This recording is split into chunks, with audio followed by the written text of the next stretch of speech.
राधे राधे, हरे कृष्ण। आप सभी का दिन शुभ हो। आज दिनांक है 16 नवंबर, दिन है रविवार और आज अघन मास के कृष्ण पक्ष की द्वादशी तिथि पूरा दिन रहकर अगले दिन सुबह 4:47 पर समाप्त होगी और आज ब्रह्म मुहूर्त सुबह 5:09 से 5:57 तक रहेगा। सूर्योदय होगा सुबह 6:45 पर। सूर्यास्त का समय शाम 5:37 रहेगा।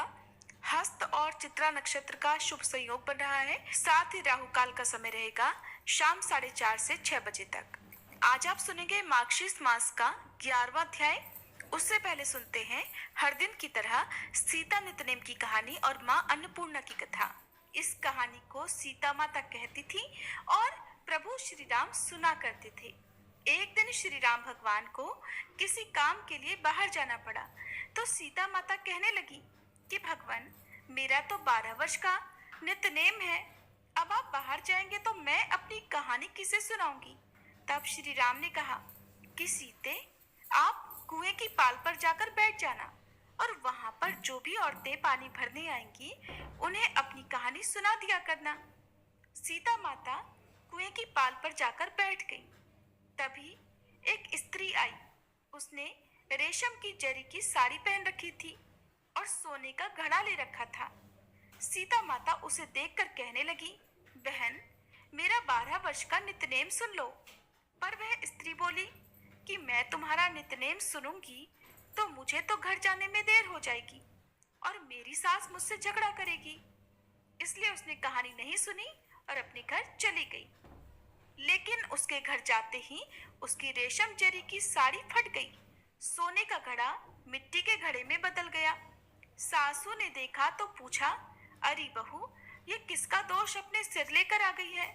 बहू बोली, माँ जी, कुएं पर एक औरत बैठी थी। उसने अपनी कहानी सुनने के लिए कहा, लेकिन मैंने नहीं सुनी। शायद उसी का ये फल मुझे मिला है। बहू की बात सुनकर अगले दिन वही साड़ी और वही घड़ा लेकर सास कुएं की पाल पर गई। सास को वहीं पर सीता माता बैठी मिली तो माता सीता ने कहा, बहन, मेरी कहानी सुन लीजिए। सासू बोली, एक बार छोड़, मैं तो 4 बार कहानी सुन लूंगी। तब सीता माता बोली, राम आए लक्ष्मण आए, देश के पुजारी आए, नित नेम का नेम लाए, आओ राम बैठो राम, तपी रसोई जीमो राम, माखन मिश्री खाओ राम, दूध पताशा पियो राम, सूत के पलका मोठो राम, शाल दुशाला पोठो राम, शाल दुशाला ओढ़ो राम, जब बोलूं राम ही राम, राम सवारे सबके काम, खाली घर भंडार भरेंगे, सबका बेड़ा पार करेंगे। श्री राम जय जय राम। सासू बोली, बहन, कहानी तो बहुत अच्छी लगी। फिर कहानी सुनकर सासू घर चली गई और उसकी साड़ी फिर से रेशम जरी की बन गई। मिट्टी का घड़ा भी फिर वापस से सोने के घड़े में बदल गया। बहू ने देखा तो कहने लगी, सासू माँ, आपने ये सब कैसे किया। सासू बोली, बहू, तू दोष लगाकर आई थी और मैं अब दोष उतार कर आ रही हूँ। बहू ने पूछा कि माँ जी, वह कुएं वाली स्त्री कौन है। सासू ने बताया कि वह तो सीता माता थी। वो पुराने से नया कर देती हैं, खाली घर में भंडार भर देती हैं। वह लक्ष्मी जी का वास घर में कर देती हैं और मनुष्य की जो भी इच्छा हो उसे पूर्ण कर देती हैं। बहू बोली, माँ जी, फिर तो ऐसी कहानी मुझे भी सुना दो। सास बोली कि ठीक है, तुम भी सुनो। फिर सास ने कहानी शुरू की। राम आए लक्ष्मण आए, देश के पुजारी आए, नित नेम का नेम लाए, आओ राम बैठो राम, तपी रसोई जीमो राम, माखन मिश्री खाओ राम, दूध बताशा पियो राम, सूत के पलका मोठो राम, शाल दुशाला पोठो राम, शाल दुशाला ओढ़ो राम, जब बोलूं राम ही राम, राम सवारे सबके काम, खाली घर भंडार भरेंगे, सबका बेड़ा पार करेंगे। बोलो श्री राम जय जय राम। कहानी सुनकर बहू बोली, माँ जी, कहानी तो बहुत अच्छी है। सासू ने कहा, ठीक है, अब से हम इस कहानी को रोज किया करेंगे। अब सास बहू रोज सवेरे उठती, नहाती धोती और पूजा करने के बाद नित्यनेम की सीता माता की कहानी कहती। एक दिन की बात बात है, उनके यहाँ पड़ोस की एक औरत आई और बोली कि बहन जरा सी आंच तो देना। तो बहू बोली कि आंच तो अभी हमने जलाई ही नहीं। पड़ोसन बोली तो फिर तुम सुबह 4 बजे से उठकर क्या कर रही हो? तो उन्होंने कहा कि हम तो सुबह सुबह उठकर पूजा करते हैं, फिर सीता माता की नित्यनेम की कहानी कहते हैं। पड़ोसन ने उनकी बात सुनकर फिर कहा कि सीता माता की कहानी कहने से तुम्हें क्या मिला? तब वे दोनों बोली कि सीता माता की कहानी कहने से घर में भंडार भर जाते हैं, सारे काम पूर्ण हो जाते हैं, मन की इच्छा भी पूरी होती है। पड़ोसन ने कहा बहन अगर ऐसा है तब तो फिर मुझे भी कहानी सुना दो। तब बहू बोली कि ठीक है, तुम भी ये कहानी सुन लो। राम आए लक्ष्मण आए, देश के पुजारी आए, नित नेम का नेम लाए। आओ राम बैठो राम, तपी रसोई जीमो राम, माखन मिश्री खाओ राम, दूध बताशा पियो राम, सूत के पल का मोठो राम, शाल दुशाला पोठो राम, शाल दुशाला ओढ़ो राम। जब बोलू राम ही राम, राम सवारे सबके काम, खाली घर भंडार भरेंगे, सबका बेड़ा पार करेंगे, श्री राम जय जय राम। पड़ोसन ने इस कहानी को सुना तो कहने लगी बहन कहानी तो बहुत अच्छी लगी। अब वह पड़ोसन भी नित्यनेम सीता माता की कहानी कहने लगी। कहानी कहने से सीता माता ने पड़ोसन के भी धन के भंडार भर दिए। देखते ही देखते अब तो पूरे मोहल्ले में नित्यनेम की कथा चल पड़ी और हर किसी की मनोकामना पूर्ण होने लगी। हे सीता माता, जैसे आपने उन सभी के भंडार भरे वैसे ही हमारे भी भरना। कहानी कहने वाले, सुनने वाले और हुंकार भरने वाले सबके भरना। सभी प्रेम से बोलिए सीता मैया की जय। माँ अन्नपूर्णा व्रत की कथा के अनुसार प्राचीन समय की बात है। काशी निवासी धनंजय की पत्नी का नाम सुलक्षणा था। उसे अन्य सभी सुख प्राप्त थे, केवल निर्धनता ही उनके दुख का एकमात्र कारण थी और यही दुख उसे हर समय सताता था। एक दिन सुलक्षणा अपने पति से बोली, स्वामी आप कुछ उद्यम करो तो काम चले, इस प्रकार कब तक काम चलेगा? सुलक्षणा की ये बात धनंजय के मन में बैठ गई और वह उसी दिन विश्वनाथ शंकर जी को प्रसन्न करने के लिए बैठ गया और कहने लगा, हे देवाधिदेव विश्वेश्वर, मुझे पूजा पाठ कुछ भी करना नहीं आता, मैं तो केवल आपके ही भरोसे बैठा हूँ। इतनी विनती करके वह 2-3 दिन तक लगातार भूखा प्यासा बैठा रहा। ये देखकर भगवान शंकर ने उसके कान में अन्नपूर्णा अन्नपूर्णा अन्नपूर्णा इस प्रकार 3 बार कहा। ये कौन क्या कह गया? बस इसी सोच में धनंजय पड़ गया कि मंदिर से आते ब्राह्मण को देखकर वह पूछने लगा, पंडित जी अन्नपूर्णा कौन है? तब ब्राह्मण ने कहा, अरे धनंजय, तू तो अन्न छोड़कर बैठा है, इसलिए तुझे हर समय अन्न की ही बात सूझती है। जा घर जाकर अन्न ग्रहण कर। धनंजय अपने घर गया, जाकर पत्नी से सारी बात कही। तब वह बोली, नाथ चिंता मत करो, स्वयं शंकर जी ने यह मंत्र दिया है और वे स्वयं ही खुलासा भी करेंगे। आप फिर से जाकर उनकी आराधना करो। पत्नी के कहे अनुसार धनंजय फिर पहले दिन की तरह ही जाकर पूजा में बैठ गया। रात्रि में भगवान शंकर जी ने आज्ञा दी, कहा तू पूर्व दिशा में चला जा। अब धनंजय अन्नपूर्णा का नाम जपता जाता और रास्ते में फल खाता, झरनों का पानी पीता जाता। इस प्रकार कितने ही दिनों तक लगातार वह चलता रहा। वहां उसे चांदी से चमकते वन की शोभा देखने मिली, सुंदर सरोवर देखने मिला। उसके किनारे कितनी ही अप्सराएं झुंड बनाई बैठी थी। एक अप्सरा कथा कहती थी और सब माँ अन्नपूर्णा इस प्रकार बार बार कहती थी। ये अगहन मास की उजियारी रात्रि थी और आज से ही व्रत का आरंभ था। जिस शब्द की खोज करने वह निकला था, वहां उसे वही शब्द सुनने को मिला।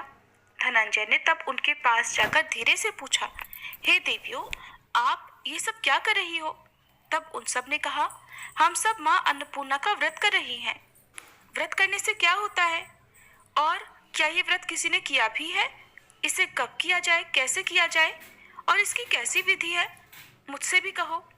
धनंजय के कहने पर वे अप्सराएं कहने लगी, इस व्रत को कोई भी कर सकता है।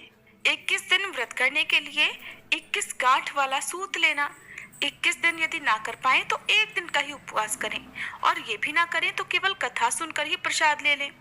निराहार रहकर कथा कहें।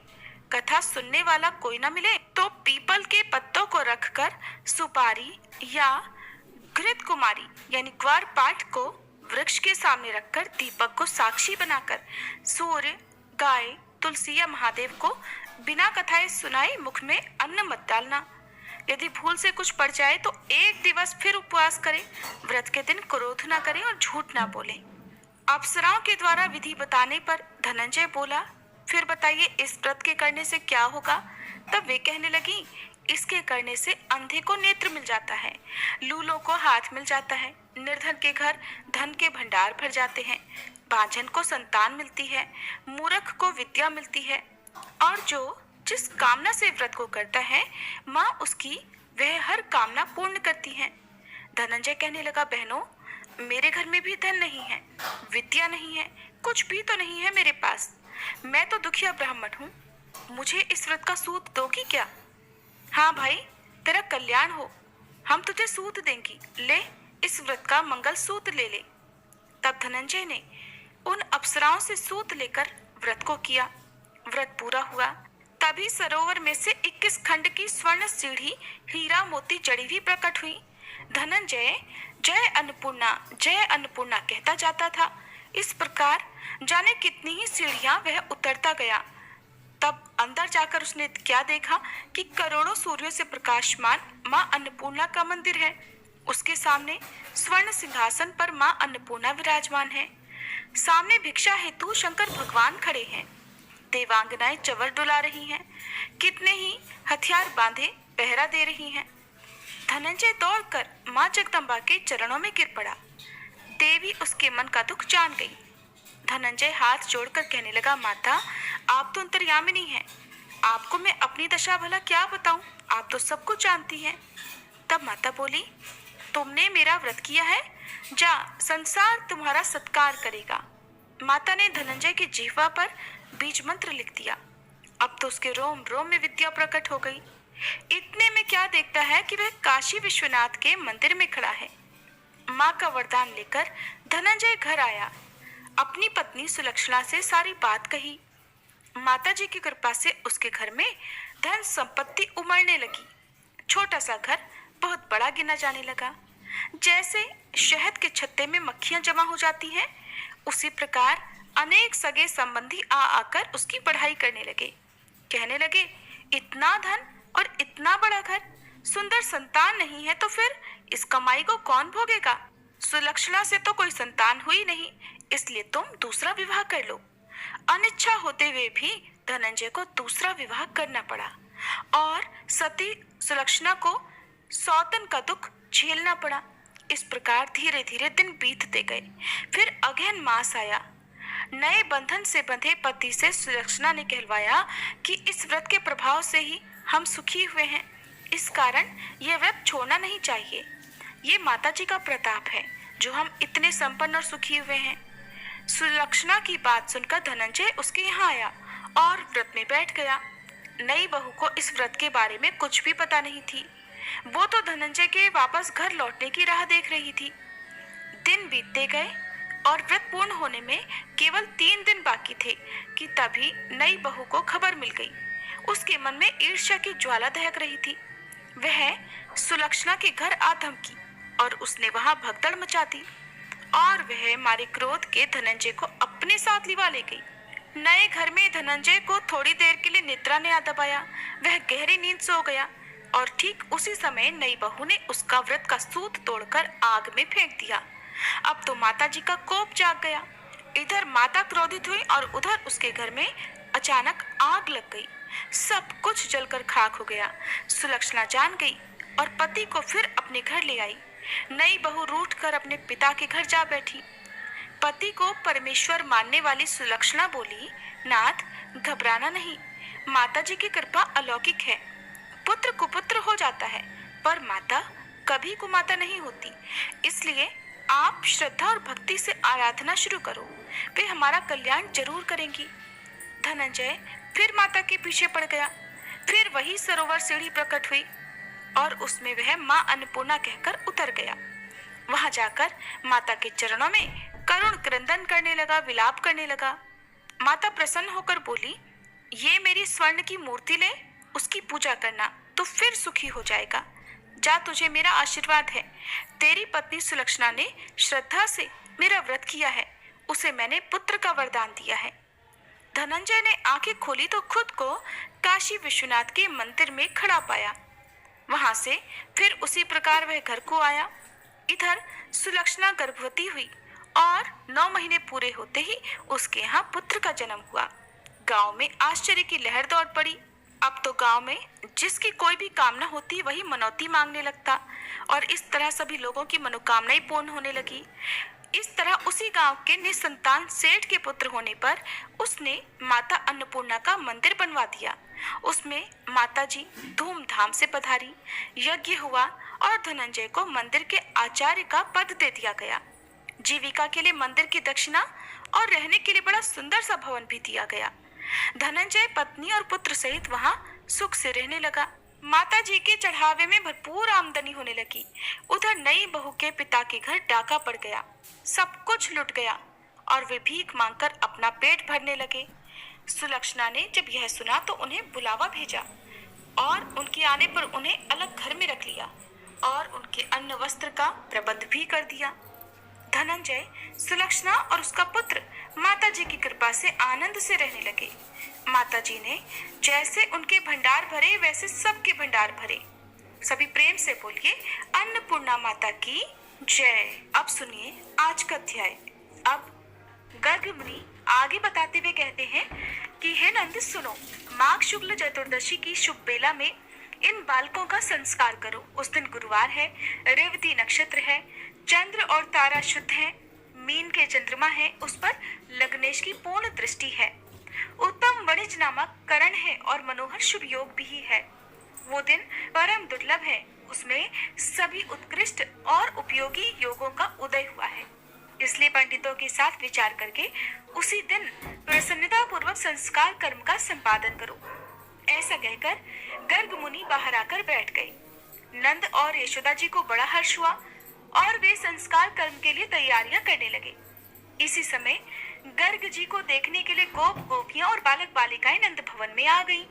उन्होंने देखा मुनि श्रेष्ठ गर्ग मध्याह्न काल के सूर्य की तरह प्रकाशित हो रहे हैं।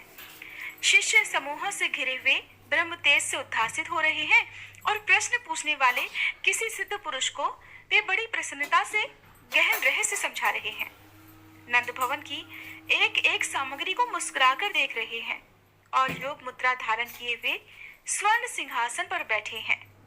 ज्ञानमयी दृष्टि से भूत, वर्तमान और भविष्य को भी देख रहे हैं। वे मंत्र के प्रभाव से अपने हृदय में परमात्मा के जिस सिद्ध स्वरूप को देखते हैं उसी को मुस्कुराते हुए शिशु के रूप में बाहर यशोदा जी की गोद में भी देख रहे हैं। महेश्वर के बताए हुए ध्यान के अनुसार जिस रूप का उन्हें साक्षात्कार हुआ था उसी पूर्णकाम परमात्म स्वरूप का अत्यंत प्रीति पूर्वक दर्शन करके नेत्रों से आंसू बहाते हुए वे पुलकित शरीर और मन से भक्ति के सागर में डूबे हुए दिखाई देते थे। योगचर्या के अनुसार मन ही मन भगवान की पूजा और प्रणाम किया करते थे। गोप गोपियों ने मस्तक झुकाकर उन्हें प्रणाम किया और गर्ग जी ने भी उन सबको आशीर्वाद दिया। फिर मुनि अपने आसन पर विराजमान हुए और वे आए हुए स्त्री पुरुष भी अपने अपने घर को चले गए। नंद जी ने बड़े ही प्रसन्न होकर निकटवर्ती और दूरवर्ती सभी बंधुजनों के पास शीघ्र ही मंगल पत्रिका भिजवा दी। इसके बाद उन्होंने दूध, दही, घी, गुड़, तेल, शहद, माखन, चीनी के शरबत से भरी हुई बहुत सी नहरें लीला पूर्वक तैयार कराई। इसके बाद उन्होंने अगहनी के चावलों से ऊंचे ऊंचे पर्वतों के ढेर लगवाए। चिवरों के 100 पर्वत, नमक के साथ, शक्कर के साथ, लड्डुओं के साथ और पके फलों के 16 पर्वत खड़े करा दिए। जौ, गेहूं के आटे के पके हुए लड्डू, पिंड, मोदक और स्वास्तिक मिष्ठान विशेष, इन सब के भी बहुत सारे पर्वत खड़े करवा दिए। अब जरा एक नजर नंद जी की तैयारियों पर भी डाल लीजिए जो अपने बालक के संस्कार से पहले उन्होंने कराए थे। उन्होंने बहुत सारे सुवासित जल के चौड़े चौड़े कुंड भी भरवाए जिनमें चंदन, अगरू और केसर मिलाए गए थे। नंद जी ने कौतूहलवश तरह तरह के रत्न, तरह तरह के स्वर्ण, रमणी, मोती, मूंगे, अनेक प्रकार के मनोहर वस्त्र और आभूषण भी पुत्र के अन्नप्राशन संस्कार के लिए संचित किए थे। आंगन को झाड़ बुहार कर बड़ा सुंदर बनाया गया था। उसमें चंदन मिश्रित जल का छिड़काव किया गया। केले के खंभे, आम के नए पल्लवों की बंधनवारों और महीन वस्त्रों से उस आंगन को कौतुक पूर्वक सब ओर से घेर दिया। यथा स्थान मंगल कलश स्थापित किए गए, उन्हें फलों और पल्लवों से सजाया गया। सुंदर पुष्पहारों और मनोहर वस्त्रों की राशियों से नंद भवन के आंगन को सजाया गया था। ठीक उसी समय संदेश वाहक ने बड़ी प्रसन्नता से आकर नंद जी से कहा, प्रभु, आपके भाई बंधु गोपराज और गोपगण पधारे हैं। उनमें से तो कुछ लोग घोड़ों पर चढ़कर आए हैं, कुछ हाथियों पर सवार हैं और न जाने कितने ही रथों पर सवार होकर शीघ्रता पूर्वक पधार रहे हैं। रत्नमय अलंकारों से विभूषित कितने ही राजपुत्रों का भी यहाँ शुभागमन हो गया है। पत्नी और सेवकों सहित गिरि भानु जी भी पधारे हैं। उनके साथ 4-4 लाख रथ और हाथी हैं। घोड़े और शिविकाओं की संख्या 1-1 करोड़ है। ऋषिन्द्र, मुनीन्द्र, विद्वान, ब्राह्मण, बंदीजन और भिक्षुकों के समूह भी निकट आ गए हैं। गोप और गोपियों की गणना करने में तो भला कौन समर्थ हो सकता है।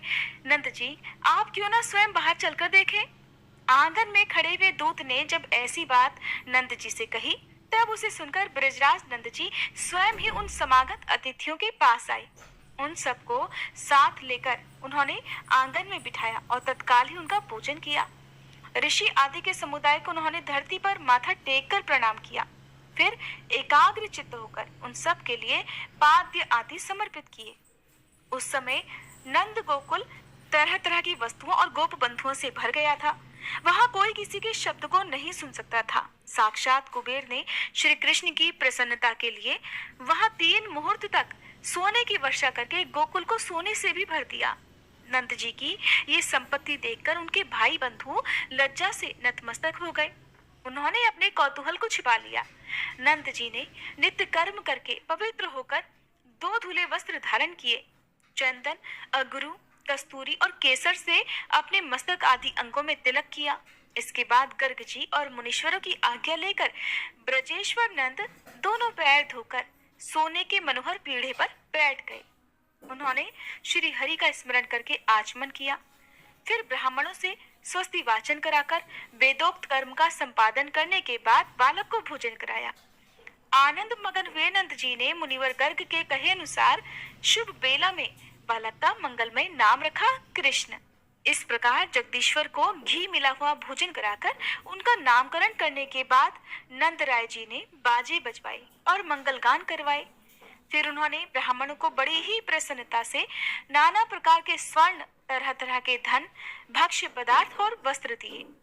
बंदीजनों और भिक्षुकों को इतनी अधिक मात्रा में उन्होंने सोना बांटा कि सोने के भार से आक्रांत होने के कारण वे सब के सब चल भी नहीं पा रहे थे। ब्राह्मणों, बंधुजनों और खासकर भिक्षुकों को भी उन्होंने पूर्णतया मनोहर मिष्ठान्न का भोजन कराया। उस समय नंद गोकुल में बड़े जोर जोर से निरंतर यही शब्द सुनाई देता था कि दो और दो, खाओ खाओ। परिपूर्ण रत्न, वस्त्र, आभूषण, मूंगे, स्वर्ण, मणिसार और विश्वकर्मा जी के बनाए हुए मनोहर स्वर्ण पात्र वहां ब्राह्मणों को बांटे गए। ब्रजराज नंद ने गर्ग जी के पास जाकर विनय पूर्वक अपनी इच्छा प्रकट की और नम्रता पूर्वक उनके शिष्यों को और बचे हुए शेष द्विजों को स्वर्ण के अनेक भार पूर्ण मात्रा में प्रदान कर दिए। श्री नारायण जी कहते हैं, हे नारद, श्री कृष्ण को गोद में लेकर गर्ग जी एकांत स्थान में गए और बड़ी भक्ति और प्रसन्नता से उन परमेश्वर को प्रणाम करके उनकी स्तुति करने लगे। उस समय उनके नेत्रों से आंसू बह रहे थे, शरीर में रोमांच हो आया था, मस्तक भक्ति भाव से झुक गया था और श्री कृष्ण चरणार विंदों में दोनों हाथ जोड़कर वे इस प्रकार बोल रहे थे, हे श्री कृष्ण, हे जगन्नाथ, हे भक्त भय भंजन, आप मुझ पर प्रसन्न होइए। हे परमेश्वर, मुझे अपने चरण कमलों की दास्य भक्ति दीजिए। भक्तों को अभय देने वाले हे गोविंद, आपके पिताजी ने तो मुझे बहुत धन दिया है, किंतु उस धन से भला मेरा क्या प्रयोजन है। आप मुझे अपनी अविचल भक्ति प्रदान कर दीजिए। प्रभु, अणिमादि सिद्धियों में योग साधनों में, अनेक प्रकार की मुक्तियों में, ज्ञान तत्व में मेरी तनिक भी रुचि नहीं है। इंद्रपद, मनुपद या फिर चिरकाल तक स्वर्गलोक रूपी फल के लिए भी मेरे मन में कोई इच्छा नहीं है। मैं तो बस आपके चरणों की सेवा छोड़कर और कुछ नहीं चाहता। सालों के सारष्टी, सारूप्य, सामीप्य और एकत्व, ये 5 प्रकार की मुक्तियां सभी को अभीष्ट होती हैं। सभी इन 5 प्रकार की मुक्तियां चाहते हैं, परंतु हे परमात्मा, मैं आपके चरणों की सेवा छोड़कर इनमें से किसी को भी ग्रहण नहीं करना चाहता। मैं गोलोक में या फिर पाताल में निवास करूं, ऐसा भी मेरा मनोरथ नहीं है, परंतु मुझे आपके चरणारविंदों का निरंतर चिंतन होता रहे, बस मेरी यही इच्छा है। कितने ही जन्मों के पुण्य के फल का उदय हुआ, जिससे भगवान शंकर के मुख से मुझे आपके मंत्र का उपदेश प्राप्त हुआ। उस मंत्र को पाकर मैं तो सर्वज्ञ और समदर्शी हो गया हूँ प्रभु। सर्वत्र मेरी अबाध गति है। हे कृपा सिंधु, हे दीन बंधु, मुझ पर कृपा कीजिए। मुझे अभय देकर अपने चरण कमलों में रख लीजिए, फिर भला मृत्यु मेरा क्या कर सकेगी। आपके चरणारविंदों की सेवा से ही भगवान शंकर सबके ईश्वर, मृत्युंजय, जगत का अंत करने वाले और योगियों के गुरु हुए हैं। हे ब्राह्मण, जिनके एक दिन में 14 इंद्रों का पतन होता है, वे जगत विधाता ब्रह्मा जी आपके चरण कमलों की सेवा से ही उस पद पर प्रतिष्ठित हुए हैं। आपके चरणों की सेवा करके ही धर्मदेव समस्त कर्मों के साक्षी हुए हैं। सो दुर्जय काल को जीतकर सबके पालक और फलदाता हुए हैं। जो संपूर्ण संपदाओं की सृष्टि करने वाली परात्परा है, वे लक्ष्मी देवी अपने केश कलापों से आपके चरणों का मार्जन करती है। जो सबकी बीज रूपा है, वे शक्ति रूपिणी प्रकृति आपके चरण कमलों का चिंतन करते करते उन्हीं में लीन हो जाती है। प्रभु, आपकी अंशभूता और आपके ही तुल्य तेजस्विनी राधा जी आपके वक्ष स्थल में स्थान पाकर भी आपके चरणों की सेवा करती है, फिर दूसरे की तो बात ही क्या है। हे प्रभु, जैसे शिव आदि देवता और लक्ष्मी जी आदि देवियां आपसे सनात है, उसी तरह मुझे भी सनात कर दीजिए, क्योंकि ईश्वर की सब पर समान कृपा होती है।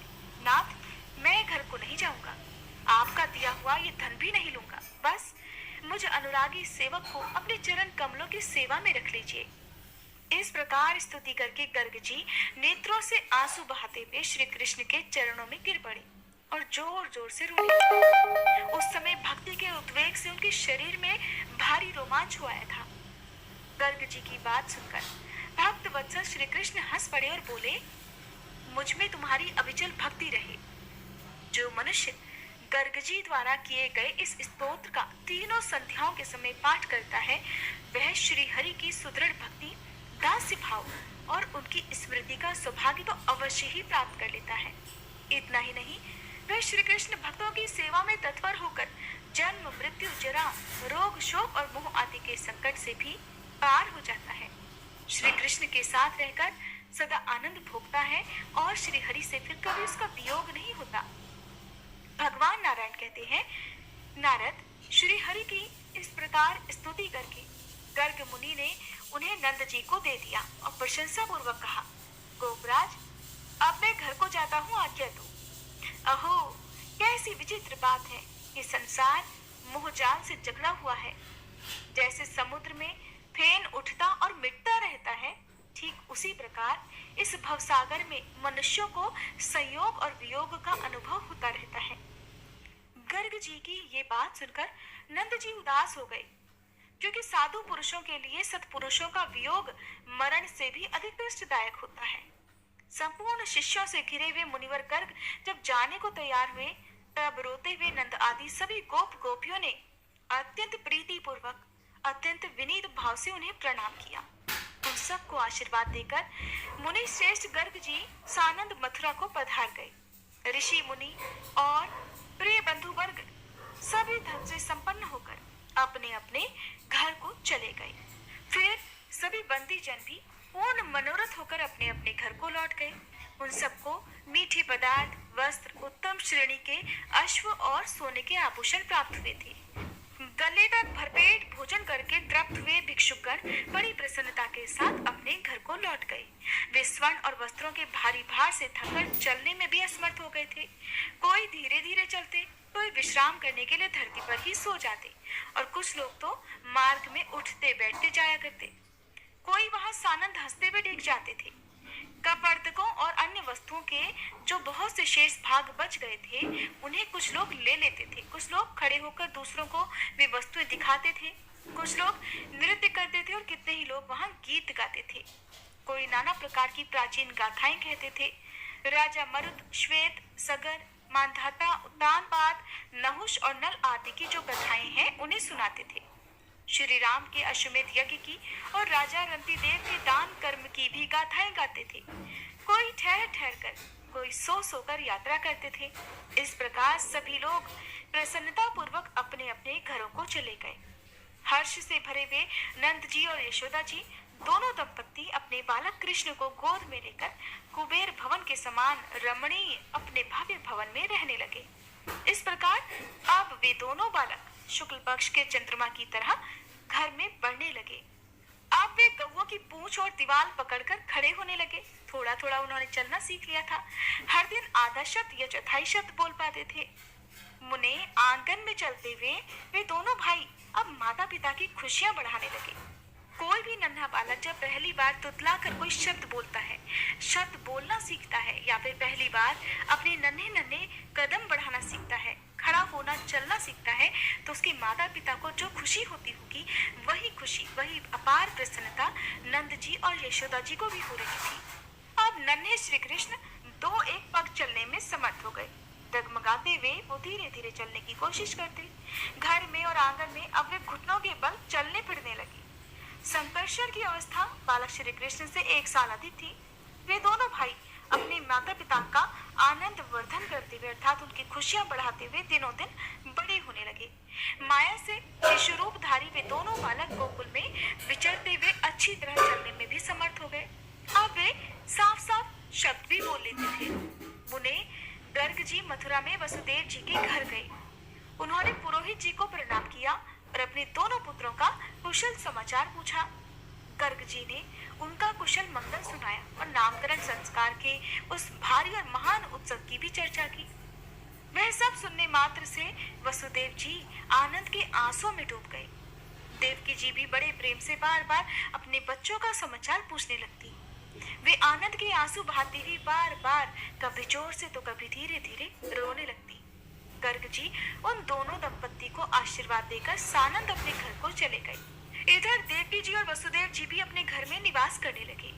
नारद जिस कल्प में ये कथा घटित हुई थी, उस समय तुम 50 कामिनियों के पति गंधर्वराज उपबरहण के नाम से प्रसिद्ध थे।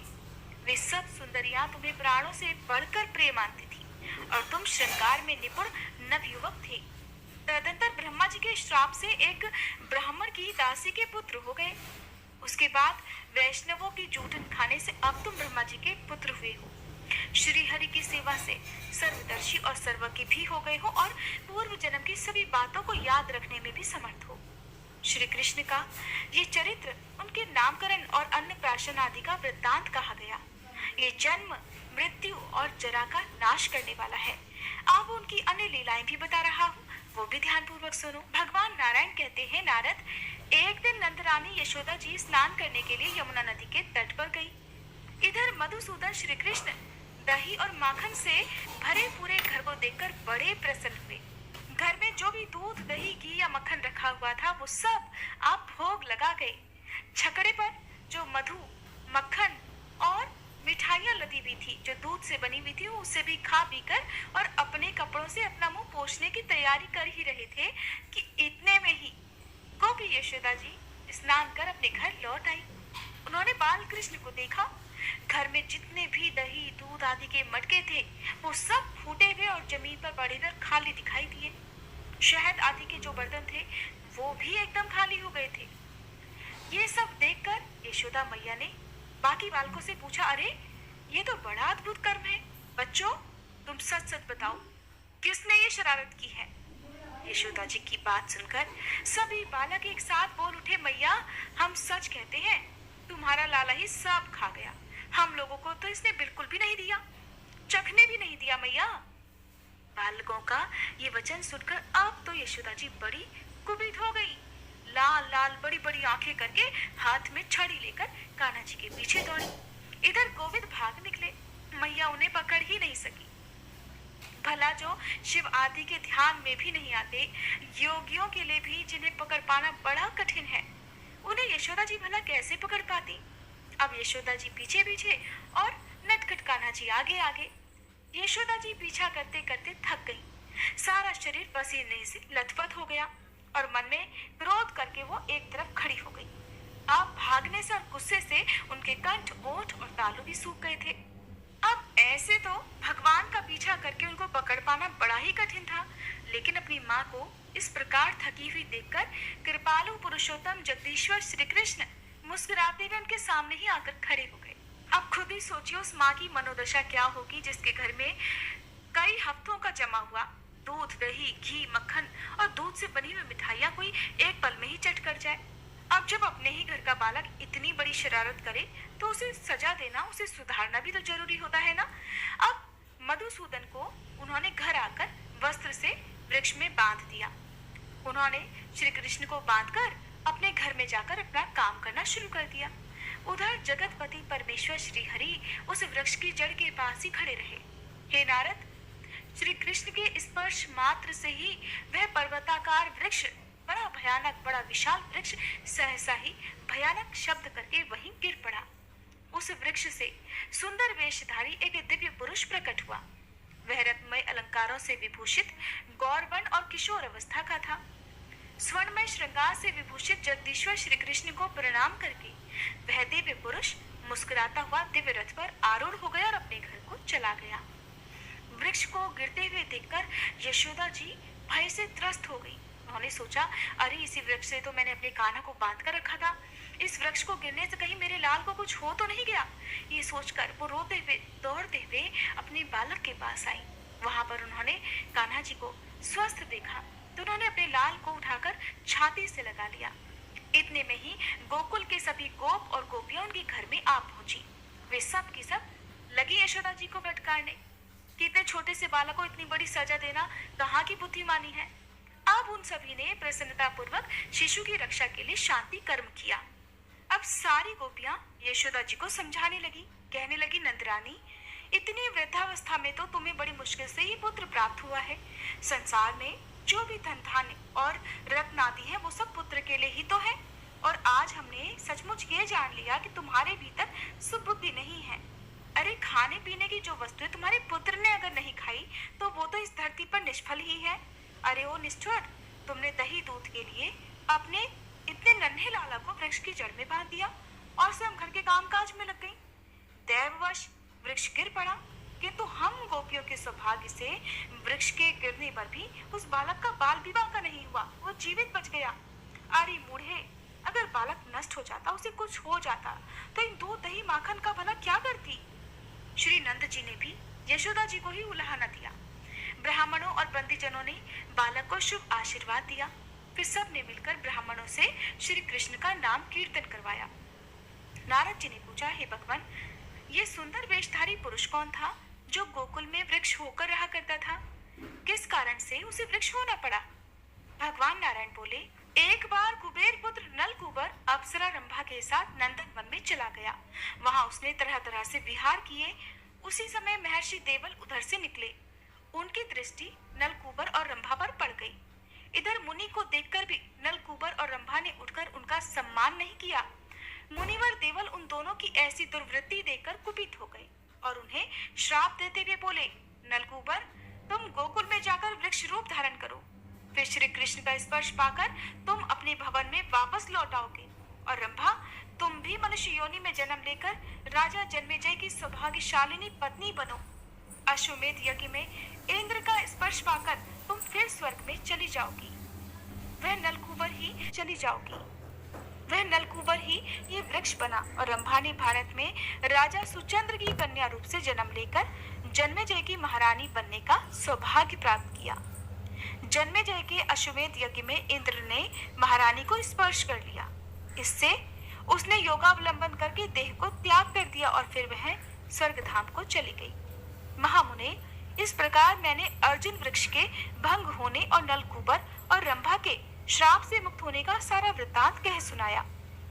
श्री कृष्ण का पुण्यदायक चरित्र जन्म, मृत्यु और जरा का नाश करने वाला है, उसका इस रूप में वर्णन किया गया।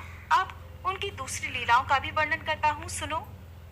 अब भगवान श्री कृष्ण के वन में पहली बार गौवे चराने की कथा, श्री राधा जी का आगमन, फिर नंद जी से उनकी वार्ता और शिशु कृष्ण को लेकर राधा जी का एकांत वन में जाना, फिर ब्रह्मा जी का आगमन, उनके द्वारा श्री कृष्ण और राधा जी की स्तुति, वर प्राप्ति और उनका विवाह कराने का वर्णन है। भगवान नारायण कहते हैं, नारद, एक दिन नंद जी श्री कृष्ण को साथ लेकर वृंदावन में गए। वहां भांडीर उपवन में गौओं को चराने लगे। उस भूभाग में स्वच्छ और स्वादिष्ट जल से भरा हुआ एक सरोवर था। नंद जी ने गौओं को उसका जल पिलाया और स्वयं भी पिया। इसके बाद वे अपने बालक को गोद में लेकर एक वृक्ष की जड़ के पास बैठ गए। मुने, उसी समय माया से मानव शरीर धारण करने वाले श्री कृष्ण ने अपनी माया से अचानक पूरे आसमान को बादलों से ढक दिया। नंद जी ने देखा कि आकाश तो बादलों से ढक गया है और वन का भीतरी भाग और भी शामिल हो गया है, अंधकार हो गया है। वर्षा के साथ देखते ही देखते जोर जोर से हवा चलने लगी है। बड़े जोर की गड़गड़ाहट होने लगी। वज्र की दारुण गर्जना भी सुनाई देने लगी, अर्थात जोर जोर से बिजली कड़कने लगी। मूसलाधार पानी बरस रहा है, वृक्ष कांप रहे हैं और उनकी डालियां भी टूट टूट कर गिर रही हैं। ये सब देखकर नंद जी को बड़ा भय हुआ। वे सोचने लगे कि मैं गौओं और बछड़ों को छोड़कर अपने घर को अब कैसे जाऊंगा, और अगर घर को नहीं जाऊंगा तो इस बालक का क्या होगा। नंद जी इस प्रकार सोच ही रहे थे कि उसी समय श्री कृष्ण जल की वर्षा के भय से रोने लगे। उन्होंने पिता के गले को जोर से पकड़ लिया। ठीक उसी समय राधा जी श्री कृष्ण के पास आई और वे अपनी गति से राजहंस और खंजन के गर्भ का भंजन कर रही थी। उनकी आकृति बड़ी मनोहर थी। उनका मुख शरद काल की पूर्णिमा के चंद्रमा की आभा को भी छीन लेता था। उनके नेत्र शरद काल के मध्याह्न में खिले हुए कमलों की शोभा को भी तिरस्कृत कर रहे थे। दोनों आंखों में तारा, बरौनी और अंजन से विचित्र शोभा हो रही थी। उनकी नासिका पक्षीराज गरुड़ की चोंच की मनोहर सुषमा को भी लज्जित कर रही थी। श्री राधा रानी की छवि अत्यंत मनमोहक थी। टेढ़ी भौहें कामदेव के अस्त्रों की सारभूता जान पड़ती थी, जिनसे वे योगीराज के मन को भी मोह लेने में समर्थ थी। वे अपने स्थल कमलों की कांति को चुराने वाले दो सुंदर चरण धारण करती थी। वे चरण रत्नमय आभूषणों से विभूषित थे। उनमें महावर लगा हुआ था। श्रेष्ठ मणियों की शोभा छीन लेने वाले लाक्षाराग रंजित नखों से उनकी शोभा और भी बढ़ रही थी। रत्नमयी अंगूठियों से उनकी उंगलियों की शोभा भी बढ़ रही थी। वे अग्निशुद्ध, दिव्य और कोमल वस्त्र धारण किए हुए थी। उनकी अंगकांति मनोहर चंपा के फूलों की प्रभा को भी चुरा रही थी। सहस्त्र दलों से युक्त उज्जवल क्रीड़ा कमल सुशोभित था और वे अपने श्रीमुख की शोभा देखने के लिए हाथ में रत्नमय दर्पण भी लिए हुए थी। उस निर्जन वन में उन्हें देखकर नंद जी को बड़ा विस्मय हुआ। वे करोड़ों चंद्रमालाओं की प्रभा से संपन्न होकर दसों दिशाओं को प्रकाशित कर रही थी। नंद राय जी ने उन्हें प्रणाम किया। उनके नेत्रों से आंसू झरने लगे और मस्तक भक्ति भाव से झुक गया। वे बोले, देवी, गर्ग जी के मुख से आपके विषय में सुनकर मैं ये जानता हूँ कि आप श्री हरि की लक्ष्मी जी से भी बढ़कर प्रेयसी हो। साथ ही मैं ये भी जान चुका हूँ कि ये श्याम सुंदर श्री कृष्ण महाविष्णु से भी श्रेष्ठ, निर्गुण और अच्युत हैं। फिर भी मनुष्य होने के कारण मैं भगवान विष्णु की माया से मोहित हूँ। भद्रे, अपने इन प्राणनाथ को ग्रहण करो और जहाँ तुम्हारी मौज हो, जहाँ तुम्हारा मन हो, वहाँ चली जाओ। अपना मनोरथ पूर्ण कर लेने के बाद मेरा ये पुत्र मुझे लौटा देना। ऐसा कहकर नंद जी ने भय से रोते हुए बालक को राधा जी के हाथ में दे दिया। राधा जी ने बालक को ले लिया और मुख से मधुर हास प्रकट किया। वे नंद से बोली, बाबा, ये रहस्य किसी दूसरे पर प्रकट ना हो, इसके लिए यत्नशील रहना। बाबा, अनेक जन्मों के पुण्य फल का उदय होने से तुमने आज मेरा दर्शन प्राप्त किया है। गर्ग जी के वचन से आप इस विषय के ज्ञाता हो गए हो और हमारे अवतार का सारा कारण भी जानते हो। हम दोनों के गोपनीय चरित्र को कहीं कहना नहीं चाहिए। अभी आप गोकुल में जाओ। ब्रजेश्वर, आपके मन में जो भी अभीष्ट है वो मुझसे मांग लो। उस देव दुर्लभ वर को भी मैं तुम्हें अनायास ही दे सकती हूँ। श्री राधिका का ये वचन सुनकर नंद जी कहने लगे, देवी, तुम प्रीतम सहित अपने चरणों की भक्ति मुझे प्रदान करो। दूसरी किसी वस्तु की इच्छा मेरे मन में है ही नहीं। जगदम्बिके, हे परमेश्वरी, तुम दोनों के सन्निधान में रहने का सौभाग्य हम दोनों पति पत्नी को कृपा पूर्वक दे दो। नंद जी का ये वचन सुनकर परमेश्वरी श्री राधा बोली, हे ब्रजेश्वर, मैं भविष्य में आपको अनुपम दास्य भाव प्रदान करूंगी। इस समय हमारी भक्ति आपको प्राप्त हो। हम दोनों के चरण कमलों में आप दोनों की भक्ति दिन रात बनी रहे। आप दोनों के प्रसन्न हृदय में हमारी परम दुर्लभ स्मृति निरंतर होती रहे। मेरे वरदान के प्रभाव से माया आप दोनों पर अपना आवरण नहीं डाल सकेगी और अंत में मानव शरीर का त्याग करके आप दोनों ही गोलोक में पधारोगे। ऐसा कहकर श्री कृष्ण को दोनों बाहों से सानंद गोद में लेकर श्री राधा अपनी रुचि के अनुसार वहां से दूर ले गई। श्री कृष्ण का स्पर्श होते ही उनका सर्वांग पुलकित हो उठा और उन्होंने रास मंडल का स्मरण किया। इसी बीच में राधा जी ने माया द्वारा निर्मित उत्तम रत्नमय मंडप देखा, जो कि सैकड़ों रत्नमय कलशों से सुशोभित था। तरह तरह के विचित्र चित्र उस मंडप की शोभा बढ़ा रहे थे। विचित्र काननों से वह सुशोभित था। सिंदूर की सी कांति वाली मणियों द्वारा निर्मित सहस्त्रों खंभे उस मंडप की श्री वृद्धि कर रहे थे। उसके भीतर चंदन, अगरू, कस्तूरी और केसर के द्रव्य से युक्त मालती मालाओं के समूहों से पुष्पशैया तैयार की गई थी। वहां नाना प्रकार की भोग सामग्री इकट्ठा थी। दीवारों में दिव्य दर्पण लगे हुए थे। श्रेष्ठ मणियों, मुक्ताओं और माणिक्यों की मालाओं के जाल से उस मंडप को बड़ी सुंदरता से सजाया गया था। उसमें मणिन्द्र सारचित किवाड़ लगे हुए थे। वह भवन बेल बूटों से विभूषित वस्त्रों और श्रेष्ठ पताका समूहों से सुसज्जित था। कुमकुम के समान रंग वाली मणियों द्वारा उसमें 7 सीढ़ियां बनाई गई थी। उस भवन के सामने एक बगीचा था जो रंग बिरंगे फूलों से सुशोभित था, जिन पर भौरे गुंजार कर रहे थे। देवी राधा उस मंडप को देखकर बड़ी प्रसन्नता के साथ उसके भीतर चली गई। वहां उन्होंने कपूर आदि से युक्त तांबूल और रत्नमय कलश में रखा हुआ स्वच्छ, शीतल और मनोहर जल देखा। नारद वहां सुधा और मधु से भरे हुए अनेक रत्नमय कलश शोभा पा रहे थे। उस भवन के भीतर पुष्पमयी शैया पर एक किशोर अवस्था वाले श्याम सुंदर कमनीय पुरुष सो रहे थे, जो अत्यंत मनोहर थे। उनके मुख पर मंद मुस्कान की छटा छा रही थी। वे चंदन से चर्चित और करोड़ों कंदर्पों की लावण्य लीला से अलंकृत थे। उन्होंने पीतांबर पहन रखा था। उनके मुख और नेत्रों में प्रसन्नता छा रही थी। उनके दोनों चरण मणिन्द्र सार निर्मित मंजीर की झनकार से अनुरंजित थे। हाथों में उत्तम रत्नों के सार तत्व से बने हुए केयूर और कंगन शोभा दे रहे थे। उत्तम मणियों द्वारा रचित कांतिमान कुंडलों से उनके गंड स्थल की अपूर्व शोभा हो रही थी। मणिराज कौस्तुभ उनके वक्ष स्थल में अपनी उज्जवल शोभा बिखेर रहा था। त्रिभंग चूड़ा अर्थात चोटी धारण किए वे उस रत्न मंडप को निहार रहे थे। राधा जी ने देखा कि मेरी गोद में तो बालक है नहीं और इधर वे नूतन यौवनशाली पुरुष दृष्टिगोचर हो रहे हैं अर्थात दिखाई दे रहे हैं। ये देखकर सर्व स्मृति स्वरूपा होने पर भी राधा जी को बड़ा विस्मय हुआ। रासेश्वरी उस परम मनोहर रूप को देखकर अत्यंत मोहित हो गई। वे प्रेम और प्रसन्नता के साथ उनके मुखचंद्र की सुधा का पान करने लगी। उनकी पलकें झपक ही नहीं रही थी। मन में प्रेम विहार की लालसा जाग उठी। उस समय राधा जी का सर्वांग पुलकित हो उठा।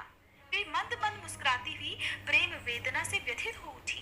तब तिरछे चितवन से अपनी ओर देखती हुई मुस्कुराते मुखारविंद वाली श्री राधा से वहां श्री कृष्ण ने इस प्रकार कहा। श्री कृष्ण बोले, राधे, गोलोक में देव मंडली के भीतर जो वृतांत घटित हुआ था उसका तुम्हें स्मरण तो है ना? प्रिय, पूर्व काल में मैंने जो कुछ स्वीकार किया है उसे आज पूर्ण करूंगा। सुमुखी राधे, तुम मेरे लिए प्राणों से भी बढ़कर प्रियतमा हो। जैसी तुम हो वैसा मैं हूँ। निश्चय ही हम दोनों में कोई भेद नहीं। जैसे दूध में सफेदी, अग्नि में जलाने की शक्ति और पृथ्वी में गंध होती है, इसी प्रकार मैं तुम में व्याप्त हूँ। साध्वी, जैसे आभूषण शरीर की शोभा का कारण होते हैं, उसी प्रकार तुम मेरी शोभा हो। जब मैं तुमसे अलग हो जाता हूँ तब लोग मुझे कृष्ण अर्थात काला कलूटा कहते हैं, और जब तुम साथ हो जाती हो तो वे ही लोग मुझे श्री कृष्ण अर्थात शोभाशाली श्री कृष्ण की संज्ञा दे देते हैं। तुम श्री हो, तुम ही संपत्ति हो, और तुम ही आधार स्वरूपिणी हो।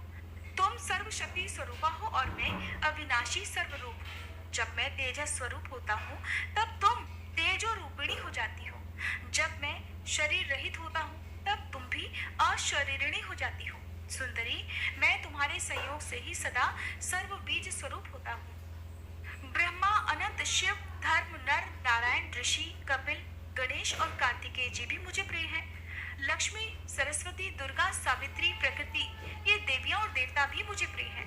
फिर भी वे राधा नाम का उच्चारण करने वाले प्राणियों के समान प्रिय नहीं है। उपर्युक्त सभी देवता मेरे लिए प्राण के समान है, परंतु हे राधे, तुम तो मेरे लिए प्राणों से भी बढ़कर हो। वे सब लोग तो भिन्न भिन्न स्थानों में स्थित हैं, किंतु तुम तो मेरे वक्ष स्थल में विराजमान हो।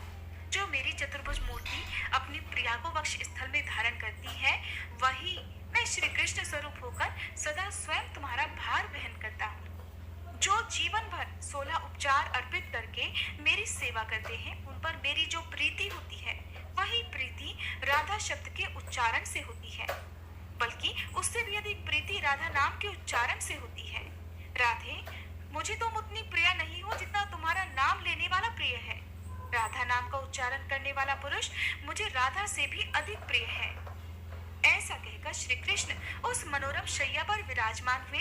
तब राधिका जी भक्तिभाव से मस्तक झुकाकर अपने प्राणनाथ से बोली। राधा रानी ने भगवान श्री कृष्ण से जो कुछ भी कहा, उसका वर्णन आप सभी अगले अध्याय में सुनेंगे। आप सुनिए श्री कृष्ण चालीसा पाठ।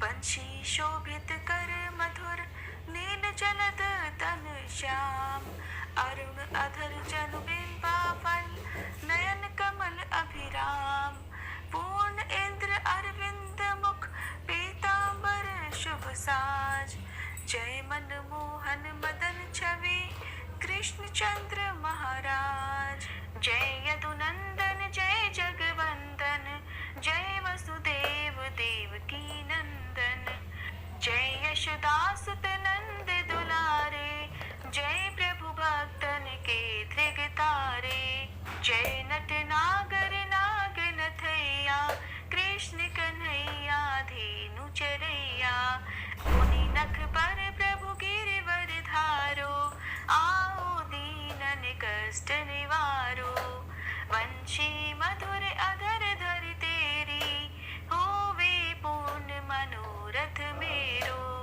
आओ हरि पुनि माखन चाखो, आज लाज भारत की राखो, गोल कपोल चिबुक अरुणारे, मृदु मुस्कान मोहिनी दारे, रंजित राजीव नयन विशाला, मोर मुकुट वैजंती माला, कुंडल श्रवण पीत पट आछे, कटी किंकड़ी काछन काछे, नील जलज सुंदर तन सोहे, छवि लखि सुर नर मुनि मन मोहे, मस्तक तिलक अलक घुंघराले, आओ कृष्ण बांसुरी वाले, करी पय पान पूत नहीं तार्यो, अका बका कागा सुर मार्यो, मधुवन जलत अग्नि जब ज्वाला, भय शीतल लखित ही नंद लाला,